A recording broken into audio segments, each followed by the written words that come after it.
What's up everyone, welcome back to my channel. This is another episode on admission of a partner. In this episode we'll learn what is revaluation of asset and reassessment of liabilities. Admission of a partner का हमारा क्या है, ये you can say it's the heart of admission of a partner. Revaluation of assets and reassessment of liabilities सीखने से admission of a partner retirement भी हमारा काम हो जाएगा. then हमारा retirement के बाद होता है death of a partner, इसमें भी हमारा काम हो जाएगा. तो इसमें पूरा कंसंट्रेशन देके हमारा ये क्लास सुना है so that admission retirement and death का भी हमारा प्रॉब्लम सॉल्व हो. रीवैल्यूएशन ऑफ एसेट्स, रीवैल्यू क्या है, revaluation of assets, revaluation of assets और रीअसेसमेंट ऑफ लायबिलिटीज. ये क्या होता है? मान लो दो पार्टनर है A and B, two partners are there. एक नया पार्टनर आया, नया पार्टनर का नाम क्या है? एडमिशन ऑफ ए पार्टनर का नाम मतलब नाम से ही तो पता चलता है. Old partners will be there and the new partner will come. Two partners are there A and B and new partner will come, it's name is C. जब नया पार्टनर सी आएगा ना, तो ये नया partner C will tell to the old partner, I mean to say A and B, तुम्हारा जो farm का जो सिचुएशन है, जो तुम्हारा जो एसेट का पोजीशन है या लाइबिलिटीज का पोजीशन है, ये रिवैल्यू करो जिससे मुझे प्रॉपर आइडिया मिल सके and will get the after getting proper idea will go for an investment. ये सेटिस्फाई होना चाहिए, क्योंकि ये सेटिस्फाई मतलब कुछ एसेट या लाइब्रेरी ऐसा भी हो सकता है तुम फॉल्स रिप्रेजेंट कर सकते हो. आई मीन टू से मान लो किसी लैंड का वैल्यू मान लो 10 लाख, असल में उसका रिवैल्यू करने के बाद उसको 15 लाख. ठीक है, ये तो ठीक है. किसी मान लो स्टॉक का वैल्यू 10 लाख, इसको रिवैल्यू करने के बाद उसको वैल्यू हो गया 7 लाख. अगर तुम बोलो ये तो 10 लाख ही है, लेकिन ये रिवैल्यू होने के बाद ये पता चला ये तो 7 लाख है, तो इसका उसका मतलब क्या है? ये तो मिस रिप्रेजेंटेशन हो रहा है ना ओल्ड नया पार्टनर को. And at the same time और एक एग्जांपल मान लो क्रेडिटर है 1 लाख, लेकिन आप बोल रहे हो बैलेंस शीट में क्रेडिटर है 1 लाख, लेकिन ऐसा कुछ क्रेडिटर ऐसा कुछ आ गया जिसका वैल्यू 1,50,000 हो गया. तो ऐसा नहीं होना चाहिए. तो नया पार्टनर जब आएंगे, नया पार्टनर जब फार्म में एडमिशन लेंगे, tell to the old partner आप लोगों का जो फार्म का जो एसेट या लाइब्रेरीज का पोजीशन है ये रिवैल्यू करो. क्योंकि रिवैल्यू का मतलब क्या है, कुछ एसेट ऐसा भी हो सकता है इंक्रीज भी हो सकता है, डिक्रीज भी हो सकता है. रीअसेसमेंट ऑफ लाइबिलिटी, कुछ लाइब्रेरी ऐसा भी हो सकता है इंक्रीज भी हो सकता है, डिक्रीज भी हो सकता है. इवन इंक्रीज डिक्रीज होने के बाद कुछ एसेट या लाइब्रेरी ऐसा हो सकता है व्हिच इज क्वाइट अनरिकॉर्डेड, जिसमें कोई रिकॉर्ड ही नहीं किया. तो ये जब रिवैल्यू करेंगे, जो रिकॉर्ड एसेट या लाइब्रेरी बोलो जो रिकॉर्ड नहीं हुआ, ये भी मौका मिल जाएगा हम रिकॉर्ड करने के लिए. तो इसीलिए जब नया पार्टनर फार्म में एंट्री करेंगे, ओल्ड पार्टनर को बोलेंगे जो तुम्हारा जो ओल्ड बैलेंस शीट है, ओल्ड बैलेंस शीट का ऑफकोर्स मतलब एसेट लाइबिलिटी जो है ये रिवैल्यू करो, जिससे हमारा प्रॉपर एसेट या लाइबिलिटीज का प्रॉपर आइडिया मिल जाएगा. क्योंकि प्रॉपर आइडिया मिलने से उसको भी तो मतलब अच्छा मतलब एक आइडिया मिल जाएगा, क्योंकि इसका this is the real position of the firm. And that time of course after getting the proper idea he may be get satisfaction. उसका एक सेटिस्फेक्शन के लिए बोल सकते हो. ये प्रॉपर आइडिया मिलने से और भी मान लो ये भी हो सकता है, मान लो उसने 10 लाख का मतलब प्रपोजल दिया, लेकिन वो इतना सेटिस्फाई हो गया, उसने 10 लाख के बदले में उसने 15 लाख पैसा इन्वेस्ट करने के लिए एग्री हो गया. तो ये फार्म का भी लिए भी एक पॉजिटिव पॉइंट है ना.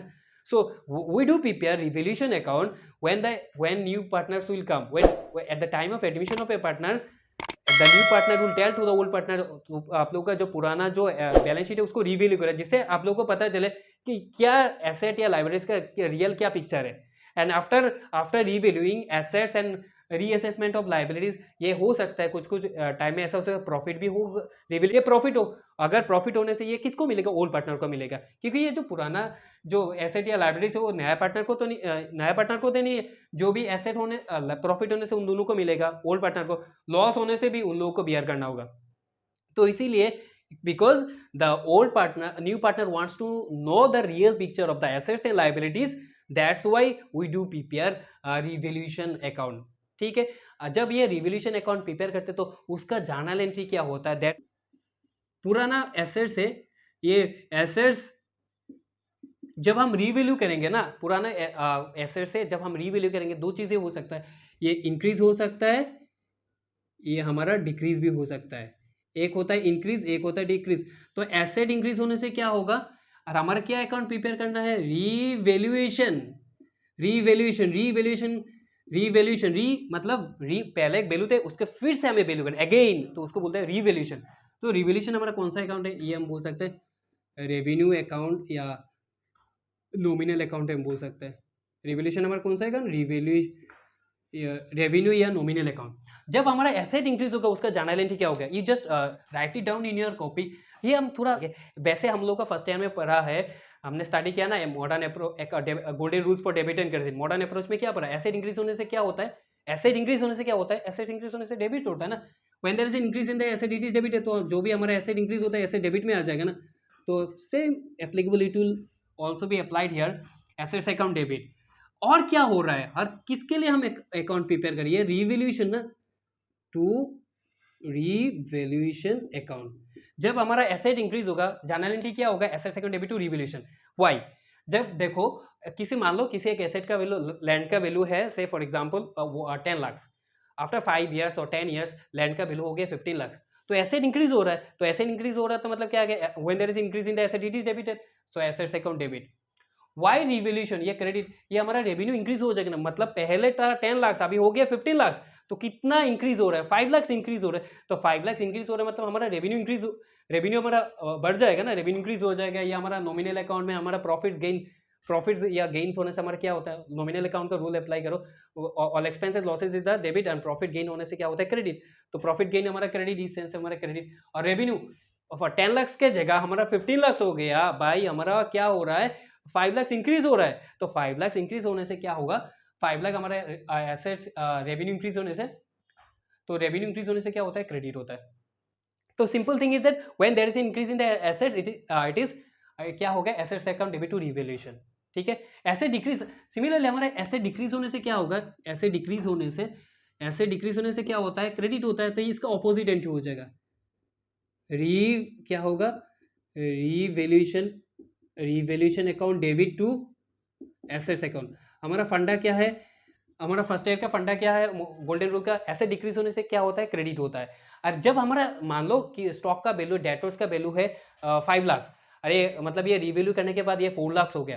पहले तो हमें डेटर्स हमें मिलेगा क्रेडिट में सेल किया, तो इससे इस हिसाब से हमें मिलने वाला था 5 लाख, लेकिन रिवैल्यू करने के बाद ये देखा है ये हमें 5 लाख नहीं मिलेगा, हमें 4 लाख मिलेगा। तो हमें 1 लाख तो चुना लग गया ना, तो वी कैन राइट चुना अकाउंट, हम तो चुना अकाउंट लेन लिख सकते हैं।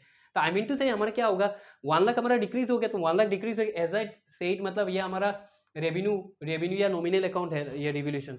तो हमारा 1 लाख का मतलब रेवेन्यू डिक्रीज हो रहा है ना, रेवेन्यू डिक्रीज होने से क्या होता है, डेबिट होता है। और एसेट डिक्रीज होने से क्या होता है, क्रेडिट होता है। I think you are getting ना। तो हमारा एसेट इंक्रीज होने से, just write it down in your copy, asset increase होने से एसेट्स टू रिवैल्यूएशन, और एसेट डिक्रीज होने से ऑपोजिट रिवैल्यूएशन, क्योंकि हमारा हमारा दैट इज हमारा क्या हो रहा है, रेवेन्यू डिक्रीज हो रहा है। तो रेवेन्यू डिक्रीज होने से डेबिट होता है to assets account, revaluation account debit to assets account. Is it okay. Then हमारा है लायबिलिटी। ये लायबिलिटी का मेन ये दो चीजें याद रखने हैं, लायबिलिटी इंक्रीज और एसेट, लायबिलिटी इंक्रीज डिक्रीज और एसेट इंक्रीज डिक्रीज, DECREASE। तो ये, और एक चीज है, अगर समटाइम ये बोला जाएगा, अगर मान लो किसी एक रिकॉर्ड है विच इज कोई एक एसेट है which is not recorded in the books, एक अनरिकॉर्डेड एसेट है। अनरिकॉर्डेड एसेट मतलब मान लो किसी एक एसेट लाइक फर्नीचर, ये बैलेंस शीट में हमने रिकॉर्ड नहीं किया, जब हम एडजस्टमेंट लिखा है, यहाँ पे लिखा है there is an unrecorded value of furniture which is 10,000, मतलब जो हमारा अनरिकॉर्डेड मतलब जो हमने बैलेंस शीट में रिकॉर्ड नहीं किया, ये हमारा एडजस्टमेंट पे आया है। तो अनरिकॉर्डेड एसेट का ट्रीटमेंट क्या होगा, अनरिकॉर्डेड मतलब क्या है, हमने रिकॉर्ड नहीं किया। जब हम रिकॉर्ड करेंगे क्या होगा, हमारा एसेट इंक्रीज हो जाएगा ना, जब हम रिकॉर्ड करेंगे हमारा एसेट इंक्रीज हो जाएगा। तो मतलब एसेट इंक्रीज, तो simple thing is asset increase का जैसे जर्नल एंट्री होता है, और अनरिकॉर्डेड एसेट का भी सेम जर्नल एंट्री होता है। Asset increase plus unrecorded asset का एंट्री सेम होता है। तो अनरिकॉर्डेड एसेट मतलब हम रिकॉर्ड करेंगे तो हमारा एसेट इंक्रीज हो जाएगा, तो एसेट इंक्रीज होने से एसेट्स टू रिवैल्यूएशन। तो asset increase plus unrecorded asset का हम सेम एंट्री होता है, वो याद रखना है। ठीक है सब। सिमिलरली हमारा लाइब्रेरी इंक्रीज होने से क्या होता है, हमने फर्स्ट टाइम में पढ़ा था ना गोल्डन रूल, लाइब्रेरी इंक्रीज होने से क्या होता है, when there is increase in the library it is credited. तो लाइब्रेरी क्रेडिट हो जाएगा, तो उसका हिसाब से हमारा ये डेबिट में आ जाएगा ना, रिवैल्यूएशन। तो revaluation account debit to libraries account, revaluation account debit to libraries account. और हम डिक्रीज होने से हमारा क्या होगा, हम लिख लेते, देन विल जस्ट डिस्कस।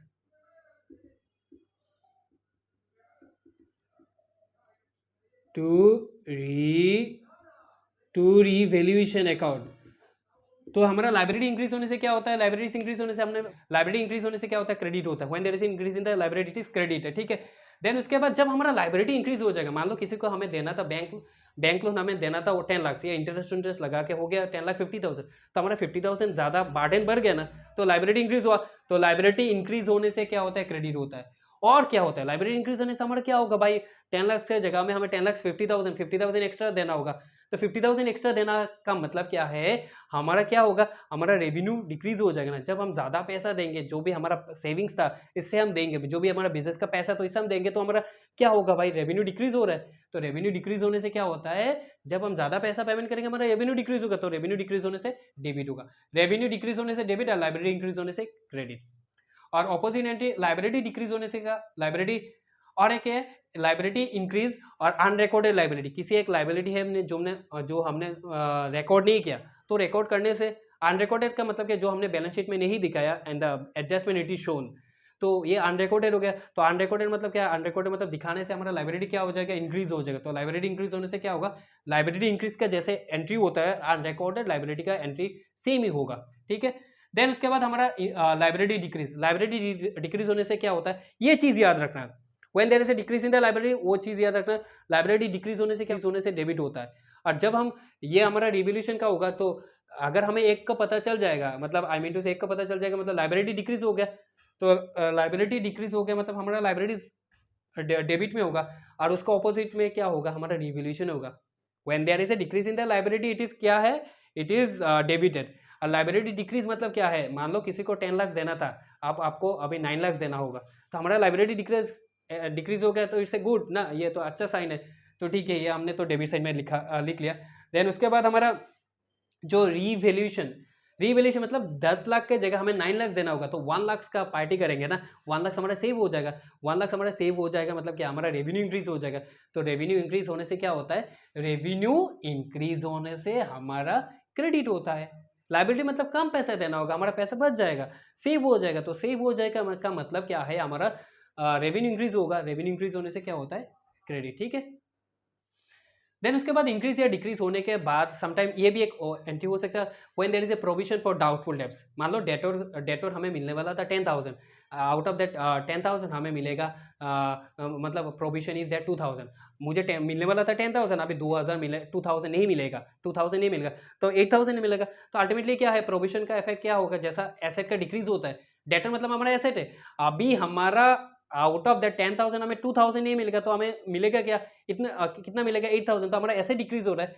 तो प्रोविजन का एंट्री होने से एसेट डिक्रीज का जैसा ट्रीटमेंट होता है, प्रोविजन फॉर डाउटफुल का ट्रीटमेंट कैसा होता है, जैसे हमारा एसेट डिक्रीज का ट्रीटमेंट होता है, तो ऐसे ही हमारा प्रोविजन फॉर डाउटफुल का इफेक्ट होगा। I think you are getting ना।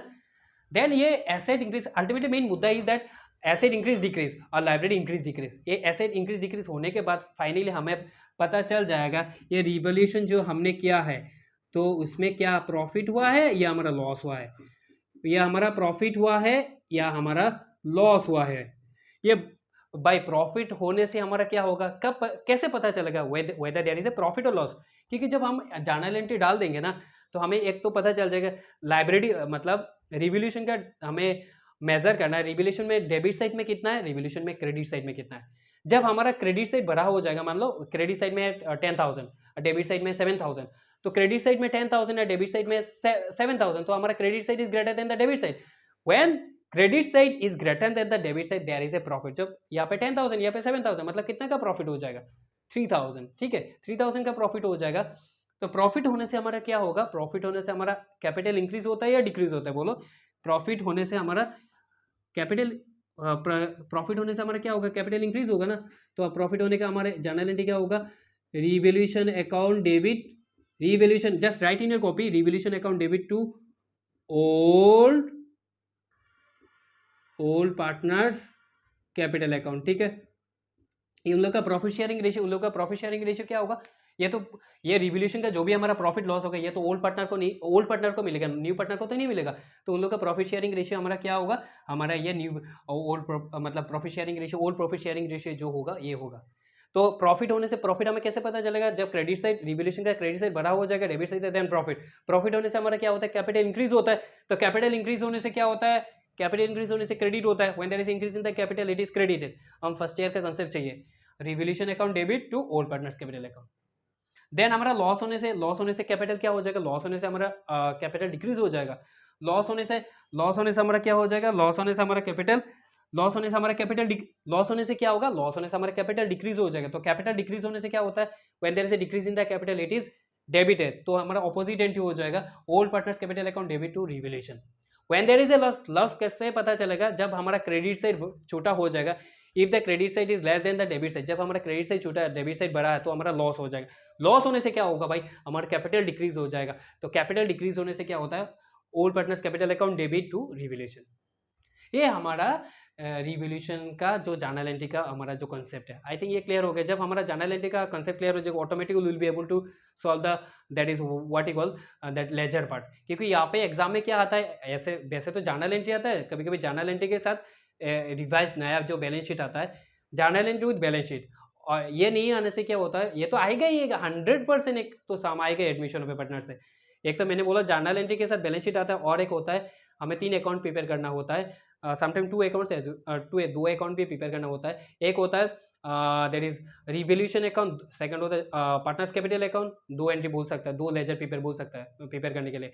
और कभी 2 के साथ मतलब पहले रिवोल्यूशन अकाउंट प्रिपेयर करें, then partners capital account, then revised balance sheet. ये 3 अकाउंट प्रिपेयर करना चाहिए, करना होगा। तो हमने तो पहले भी बोला, हमने सभी जो कंसेप्ट है ये admission related every details discussion will be done. Even if you have any confusion please your question so that I can give the clarification from my side. So ये तो हमारा concept clear हो गया I hope. So here the question is that two partners है जो दो में दो, their profit sharing ratio 2:1। एक balance sheet है, their balance sheet है on 31st December 2020। capital is there, जोदू का capital है, मोदू का capital। then in the liability side that is reserve is there, you understand, reserve मतलब accumulated profit। तो हमने तो last episode में सीखा है एक्युमुलेटिव प्रॉफिट का ट्रीटमेंट कैसा होता है। देन उसके बाद क्रेडिटर है, बिल्स पेएबल है। Then in the asset side machinery, furniture, stock, debtors and bank. And after balance sheet there is some adjustments is there. On 1st January 2021 Hori was admitted into the firm as a new partner on the following terms. मतलब 2 partner है, नया partner आया 1st January 2021 में, नया partner का नाम है होरी। एंड होरी फर्स्ट एडजस्टमेंट इज दैट होरी will get 1/3 of future profit. मतलब फ्यूचर में जो प्रॉफिट होगा होरी को कितना मिलेगा, 1/3 प्रॉफिट मिलेगा। Then he will bring, second adjustment is that he will bring 20,000 as capital and 6,000 as premium for goodwill। मतलब जो नया पार्टनर आएगा वो 20,000 कैपिटल लेके आएगा और 6,000 प्रीमियम फॉर गुडविल। हमें तो पता है ये कैसा ट्रीटमेंट होता है। Then third adjustment is that partners will withdraw half of the premium money. मतलब ओल्ड पार्टनर को जितना हमारा प्रीमियम मिलेगा उससे है वो हाफ विड्रॉ कर लेगा। Then fourth adjustment is that machinery is to be appreciated by 10%। मतलब एसेट हमारा एप्रिसिएट मतलब इंक्रीज हो रहा है, एसेट इंक्रीज हो रहा है 10%। Stock to be reduced by 600 and reserve for doubtful debt is to be created at 5% on debtor. मतलब हमारा एसेट इंक्रीज डिक्रीज का ट्रीटमेंट है, ये हम डिटेल्स में डिस्कस करेंगे। Then next is that creditors are unrecorded to the extent of 2001। मतलब unrecorded liability हमने थोड़ा देर पहले डिस्कस किया था ना। And last adjustment, there was an unrecorded computer valued at ₹6,000 and the same is to be brought into books now। मतलब again there is an unrecorded asset as well ना। तो unrecorded asset का कैसा होगा, हमने just कुछ time पहले discuss किया। देन हमें जर्नल एंट्री देना होगा, देन बैलेंस शीट। तो यहाँ पे जो हमने पहले हम स्टार्ट करेंगे ना, तो क्या होगा, so you just get the as you have the question, you just get the question very carefully. So first हम जो करेंगे ना, तो बोला कि हम लोग का एसेट इंक्रीज या मतलब वो पार्टनर ने कैपिटल लिया है, देन प्रीमियम फॉर गुडविल बाद में देंगे। पहले हम रिवोल्यूशन का अकाउंट प्रिपेयर कर लेते हैं, रिवोल्यूशन प्रॉफिट लॉस कितना हो रहा है ये हम प्रिपेयर कर लेते हैं।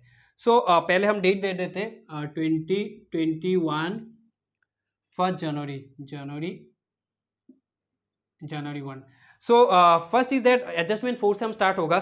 Machinery is to be appreciated by 10%। Machinery हमारा क्या होगा, कितना एप्रिसिएट होगा, मशीनरी हमारा एप्रिसिएट होगा 10%। तो हमारा मशीनरी का वैल्यू कितना है 20,000। तो 20,000 का एप्रिसिएट होगा 20,000 का 10%, मतलब 20,000 का 10% एप्रिसिएट मतलब क्या है 2,000 हमारा इंक्रीज होगा। तो एसेट इंक्रीज होने से क्या होगा, एसेट इंक्रीज होने से थोड़ा देर पहले हमने डिस्कस किया, एसेट इंक्रीज होने से एसेट्स टू रिवैल्यूएशन। तो एसेट मतलब हमारा क्या है, यहाँ पे एसेट का नाम लिख लो, हमारा एसेट का नाम क्या है, मशीनरी ना। तो machinery account debit to revaluation. I think ये क्लियर हो गया। जब हमारा एसेट इंक्रीज होता है, एंट्री क्या होता है, एसेट टू रिवैल्यूएशन। तो कितना हुआ 20,000 का 10% मतलब 2,000, ठीक है। तो हमारा asset increase being the value, will just right the narration, being the value of machinery appreciated, APPRECIATED, appreciated, ठीक है। हमारा ऐसे being the value of machinery increased और इक्वल राइट और एप्रिसिएटेड जो भी है, ठीक है। ये हमारा हो गया। एसेट इंक्रीज होने से क्या होता है, एसेट्स टू रिवैल्यूएशन, ठीक है।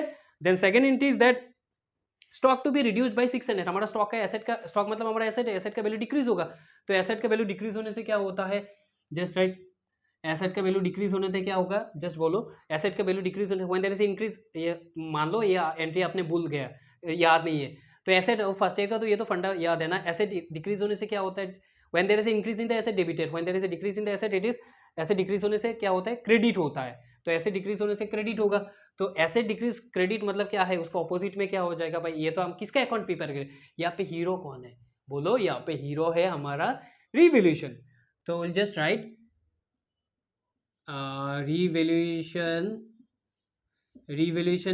रिवैल्यूएशन अकाउंट डेबिट टू हमारा क्या है, स्टॉक, टू हमारा स्टॉक है। स्टॉक हमारा कितना हमारा डिक्रीज हुआ है, रिड्यूस्ड हुआ है 600। और भी हमारा डिक्रीज है ना, जो भी हमारा डिक्रीज है सब एक साथ दे देते हैं, मतलब ऐसा सेपरेटली नहीं लिखे थे, क्योंकि हमारा टाइम ऐसा, मान लो एक एसेट इंक्रीज का एंट्री एक बार दिया, देन फिर से और एक एसेट इंक्रीज का एंट्री, ऐसा नहीं करेंगे क्योंकि हमारा टाइम चला जाएगा ना। सेव, हमें एग्जाम में टाइम सेव करना है क्योंकि हमारे स्मार्टली चल रहा है, वी आर स्मार्ट पीपल ना। देन हमारा क्या है, और एक उसके साथ ही एडजस्टमेंट 4 के साथ ही reserve for doubtful debt is to be created at 5% on debtor. मतलब हमारा जितना भी हमारा डेटर है, जितना हमारा मतलब 16,000, तो 16,000 का ऊपर हमें डाउट है कितना नहीं मिलेगा 5%। तो 60,000 का 5% कितना होगा 800। तो 16,000 के ऊपर हमें 800 नहीं मिलेगा, तो मतलब क्या है भाई, हमारा एसेट डिक्रीज हो रहा है। तो एसेट डिक्रीज का मतलब रिवैल्यूएशन टू एसेट। तो यहाँ पे एसेट मतलब हमारा प्रोविजन, रिवैल्यूएशन तो हमारा है ही to provision for doubtful debts account. To provision कितना है 16,000 का 8%, 16,000 का 5% 800 होगा ना। और एक हमारा है देखो एडजस्टमेंट 5। एडजस्टमेंट 5 हमारा क्या है, क्रेडिटर्स और unrecorded to the extent of 2,100। मतलब हमारा एक अनरिकॉर्डेड क्रेडिटर है जिसका वैल्यू 2,100। अभी बोलोगे सर ये एसेट के साथ एसेट डिक्रीज के साथ ये मतलब एसेट का सर लाइबिलिटी का क्यों एडजस्टमेंट करो, हमें मैंने बोला क्या है, हमारा टाइम सेव करना है। तो टाइम सेव करने का मतलब क्या है, हमें ये थोड़ा याद रखना है, जब एसेट डिक्रीज होता है, जब हमारा एसेट डिक्रीज होता है एंट्री क्या होता है, रिवैल्यूएशन टू एसेट। जब हमारा लाइबिलिटीज इंक्रीज होता है, वंस अगेन जस्ट लिसन, जब हमारा एसेट इंक्रीज होता है रिवैल्यूएशन, जब हमारा एसेट डिक्रीज होता है रिवैल्यूएशन टू एसेट्स, जब हमारा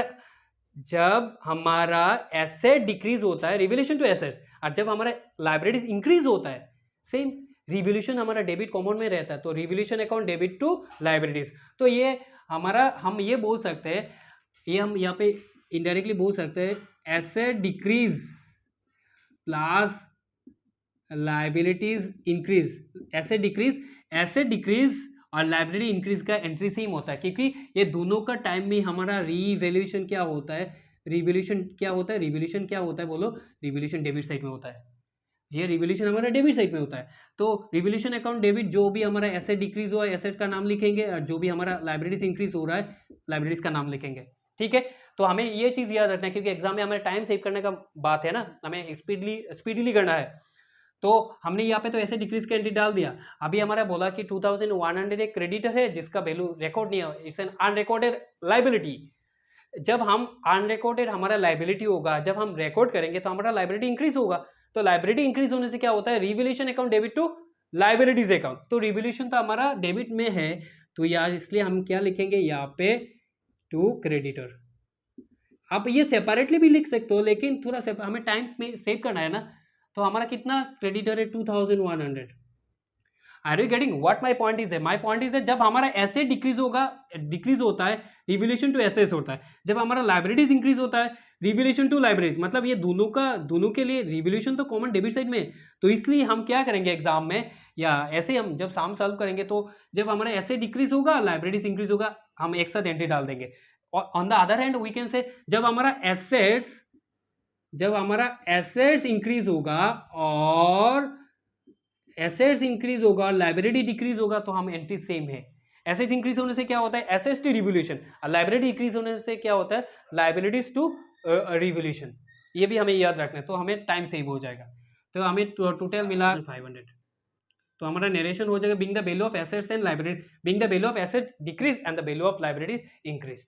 ये हम तो नरेशन लिख पाएंगे ना। और एक है देखो, ये भी हम एक साथ लिख सकते हैं। एडजस्टमेंट 6, यहाँ पे 5 है, एडजस्टमेंट 6 होगा। There was an unrecorded computer valued at 6000, the same is to be brought into the account now. देखो यहाँ पे जो हम लोग का जो एसेट जो बैलेंस शीट का स्ट्रक्चर है, यहाँ पे क्या क्या है? मशीनरी है, फर्नीचर है, स्टॉक है, डेटोर है, बैंक है, लेकिन यहाँ पे तो कंप्यूटर नहीं है। तो कंप्यूटर यहाँ पे बोला कि यहाँ पे एक नया एक अनरिकॉर्डेड एसेट जिसका अनरिकॉर्डेड कंप्यूटर है 6000, हमें रिकॉर्ड करना है नाउ। तो ये मतलब ये इसका मतलब क्या बोल सकते हैं? ये अनरिकॉर्डेड एसेट है।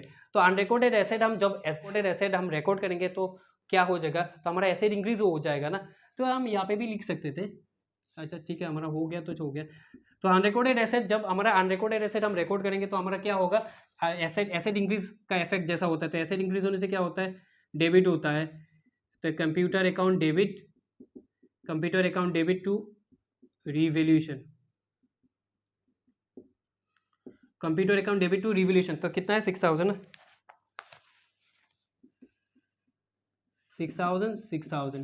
6000 हमारा इफेक्ट हो गया ना। तो 6000 हमारा, तो हमारा एसेट का ये रिवैल्यूएशन के एसेट इंक्रीज डिक्रीज का हिसाब हो गया। तो जैसे हम क्लियर कर देते हैं रिवैल्यूएशन, दो साइड है, एक होता है डेबिट साइड, एक होता है क्रेडिट साइड। तो debit side revaluation account, machinery account debit to revaluation, मतलब रिवैल्यूएशन क्रेडिट साइड में है ना 2000। Then revaluation second entry revaluation account debit, मतलब 3500 डेबिट साइड।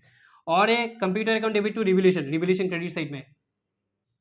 और तो नहीं है ना, मतलब तो इस हिसाब से हमारा क्रेडिट साइड में कितना हो गया? इस हिसाब से हमारा क्रेडिट साइड में 8000 और डेबिट साइड में क्या है? 3500। 3500। Are you getting the smell? किसका स्मेल मिल रहा है बोलो? यहाँ पे तो प्रॉफिट का स्मेल मिल रहा है। क्यों? मैंने बोला था ना, जब हमारा रिवैल्यूएशन का क्रेडिट साइड, यहाँ पे तो क्रेडिट साइड भरा है ना, जब हमारा क्रेडिट साइड भरा हो जाएगा डेबिट साइड तो हमारा क्या होगा? प्रॉफिट होगा भाई। तो प्रॉफिट होने से हमारा क्या होगा? एंट्री क्या होता है? प्रॉफिट होने का एंट्री क्या होता है? प्रॉफिट होने का एंट्री बोलो। तो प्रॉफिट होने का कितना, बाय द वे कितना प्रॉफिट होगा हमारा यहाँ पे? तो 8000 माइनस 3500, तब हमारा प्रॉफिट होगा 4500। और जब हमारा प्रॉफिट होता है, हमारा क्या होता है? कैपिटल इंक्रीज होता है। तो कैपिटल इंक्रीज होने से क्या होता है? ये दिमाग लगाना होगा थोड़ा। कैपिटल इंक्रीज होने से क्या होता है? कैपिटल इंक्रीज होने से क्रेडिट होता है। तो डेबिट साइड में क्या आ जाएगा? रिवैल्यूएशन। तो will just write revaluation account debit. कौन सा पार्टनर है?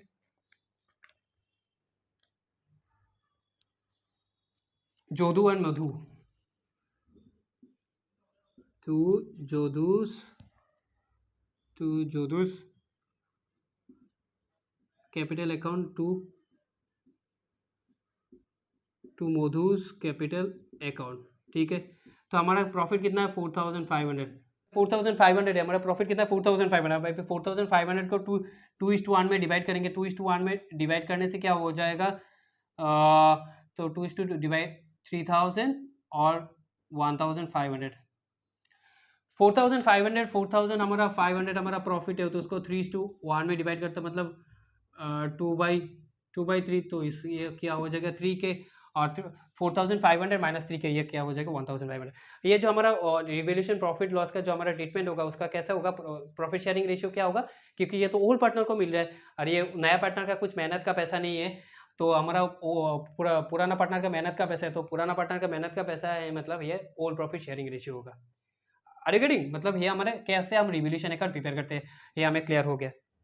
I hope. हमारा क्या है? एक्युमुलेटिव प्रॉफिट रिजर्व साइड में, लाइब्रेरी साइड में हमारा रिजर्व है ना कितना है? 6000। तो हमारा एक्युमुलेटिव प्रॉफिट है। तो एक्युमुलेटिव प्रॉफिट होने से क्या होगा?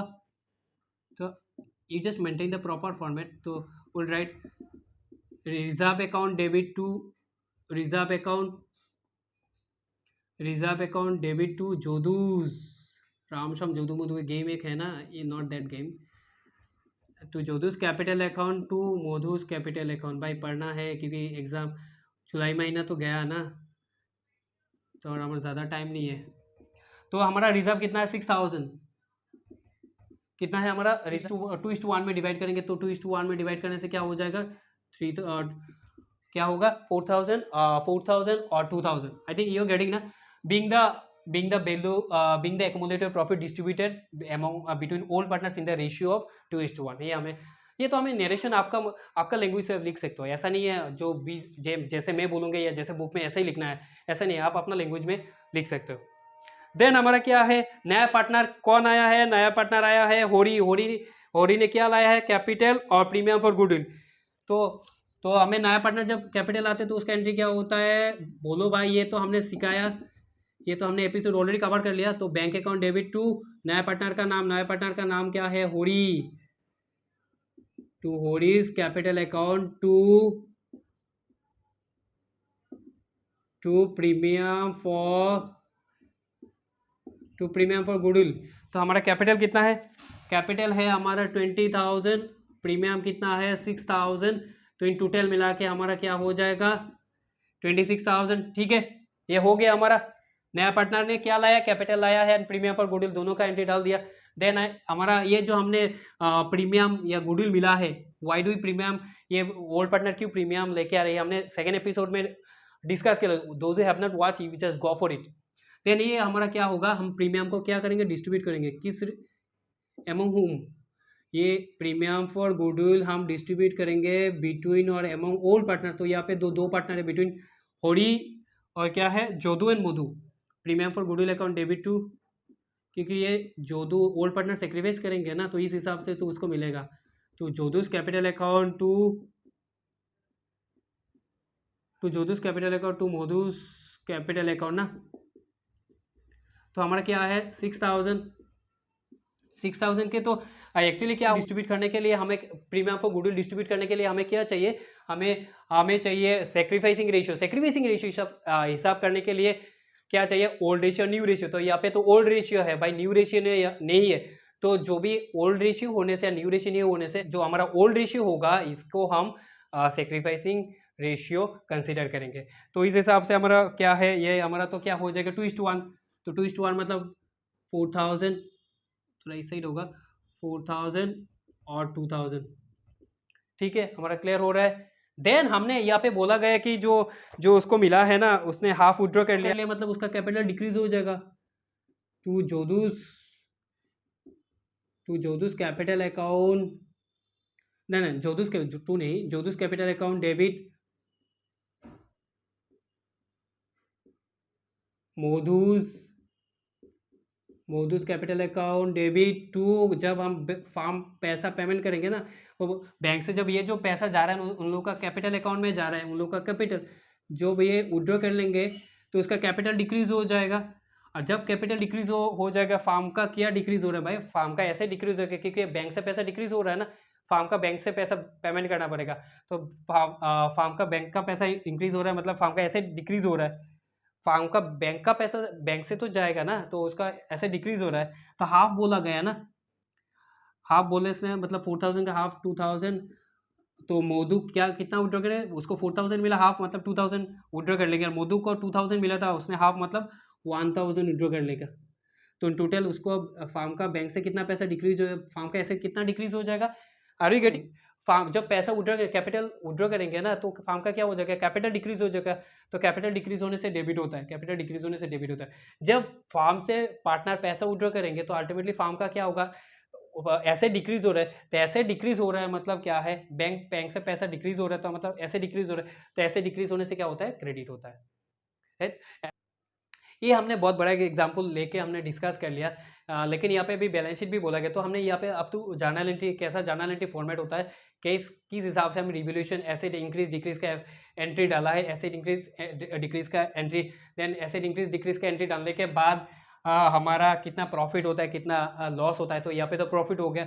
देन हमारा एक्यूमुलेटेड प्रॉफिट का कैसे ट्रीटमेंट होता है। देन नया पार्टनर जब कैपिटल या प्रीमियम लेके आता है तो उसका कैसा journal entry, then premium distribution जब होता है उसका ट्रीटमेंट कैसा होता है, फाइनली जब पार्टनर को पैसा मिल जाता है ना तो वो पैसा जब विड्रॉ करेंगे उसका ट्रीटमेंट कैसा होता है, बहुत सारा यहाँ पे बहुत सारा हमें सीखने को मौका मिला है ना। आई होप ये क्लियर हो गया। ऐसा रिलेटेड हमें और कुछ प्रैक्टिस करेंगे और भी कुछ रिलेटेड और भी कुछ एडवांस वर्जन करेंगे so that the whole idea regarding that revolution will be clear. और एक चीज़ याद रखना है क्योंकि रिवोल्यूशन हमें बहुत अच्छी तरह से करना है, नेक्स्ट चैप्टर जो आएगा उसको हम बोलेंगे रिटायरमेंट। तो रिटायरमेंट या डेथ, तो रिटायरमेंट एंड डेथ में रिवोल्यूशन अकाउंट जैसे हम प्रिपेयर करते हैं same treatment same procedure will be followed in case of retirement as well as death. Episode लंबा हो गया and all of you do watch, so I hope ये clear हो गया। so this is all about today's discussion, so thank you so much for bearing with me। जय हिंद।